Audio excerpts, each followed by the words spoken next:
بسم اللہ الرحمن الرحیم۔ جی تو پیارے ساتھیوں، آج ہم آپ کی خدمت میں حاضر ہوئے ہیں بلیک تھنڈر سیریز کے تیسرے حصے کے ساتھ، جس کا نام ہے بارکی۔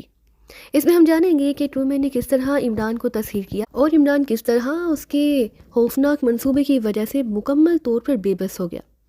تفصیل ہم جانیں گے اس ناول میں، تو چلیے ناول کی شروعات کرتے ہیں۔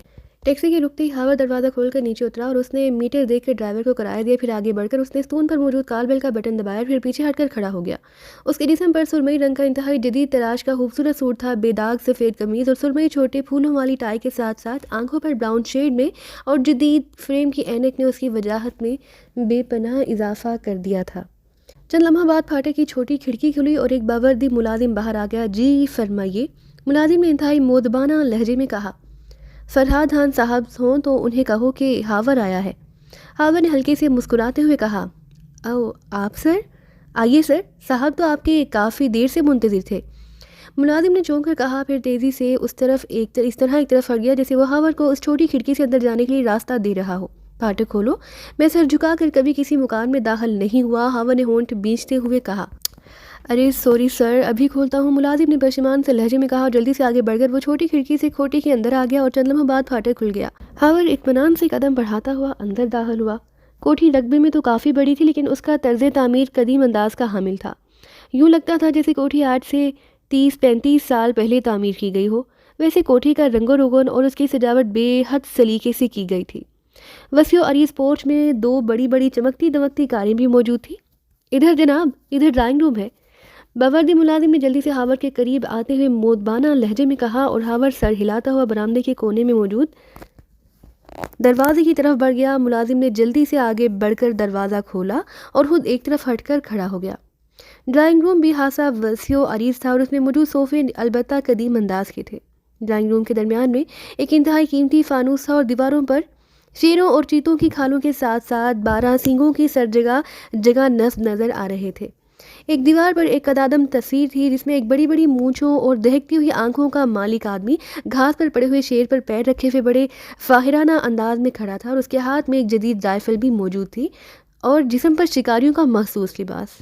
ہاور نے ایک ہی نظر میں یہ سب کچھ دیکھا، پھر اطمینان سے ایک صوفے پر بیٹھ گیا۔ صاحب، آپ ابھی تشریف لا رہے ہیں؟ چند لمحوں بعد باوردی ملازم دوبارہ اندر داخل ہوا۔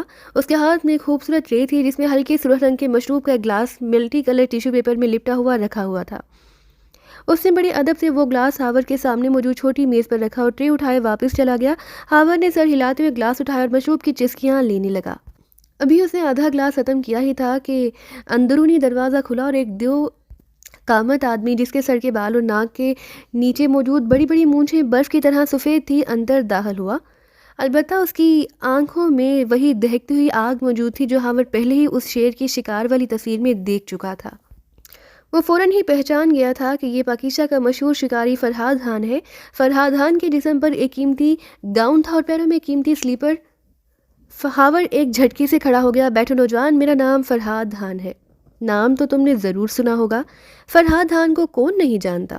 پاکیزہ تو کیا، پوری دنیا میں فرحاد خان کے مقابلے کا شکاری آج تک پیدا نہیں ہو سکا، اور ہو بھی کیسے سکتا ہے؟ فرحاد خان اسے پیدا ہونے دیتا تبھی وہ پیدا ہوتا۔ افسوس تو یہ ہے کہ اب پاکیزہ میں ایسے جنگل ہی موجود نہیں جہاں فرحاد خان شکار کھیل سکے، اور افریقہ کے جنگلات میں فرحاد خان کے معیار کا شکار ہی نہیں رہا۔ فرحاد خان نے مسافے کے لیے ہاتھ بڑھاتے ہوئے جب اپنا تعارف شروع کیا تو پھر بولتا ہی چلا گیا۔ ویسے نعمانی نے محسوس کیا کہ فرحاد خان بوڑھا ہونے کے باوجود ابھی تک جسمانی طور پر خاصا طاقتور تھا۔ مجھے ہاور کہتے ہیں، الطاف حسین صاحب نے مجھے آپ کے پاس بھیجا ہے، وہ میرے پرانے مہربان ہیں۔ ہاور نے مسکراتے ہوئے جواب دیا، کوئی بات نہیں، وہ پرانے مہربان ہیں تو میں نیا مہربان بن سکتا ہوں۔ ویسے فرحاد خان آج تک شکاری درندوں پر کبھی مہربان نہیں ہوا، معصوم سے جانور، خرگوش، ہرن، لومڑیاں وغیرہ البتہ وہ ضرور مہربان ہو سکتا ہے۔ بیٹھو، فرحاد خان نے سر ہلاتے ہوئے کہا اور ہاور مسکراتا ہوا دوبارہ صوفے پر بیٹھ گیا۔ تم تو ہاور، اور اسے الطاف خان نے بھیجا ہے اور ابھی 1 گھنٹہ پہلے اس کا فون آیا تھا۔ وہ تو تمہاری بڑی تعریفیں کر رہا تھا، لیکن سچی بات تو یہ ہے کہ مجھے تمہارا چہرہ عورتوں جیسا دکھائی دے رہا ہے، نہ مونچھیں، نہ روب، نہ دبدبا، مجھے تو تم ایک معصوم سے کبوتر نظر آ رہے ہو۔ بہرحال جس کام کے لیے تم آئے ہو اس کا فیصلہ تو بیگم ہی کریں گی۔ الطاف خان بیگم کے ہی رشتہ دار ہیں، لیکن فرحاد خان جسے سچ سمجھتا ہے وہ ضرور کہہ دیتا ہے۔ فرحاد خان واقعی ضرور سے کوئی زیادہ ہی صاف گو واقعہ ہوا تھا۔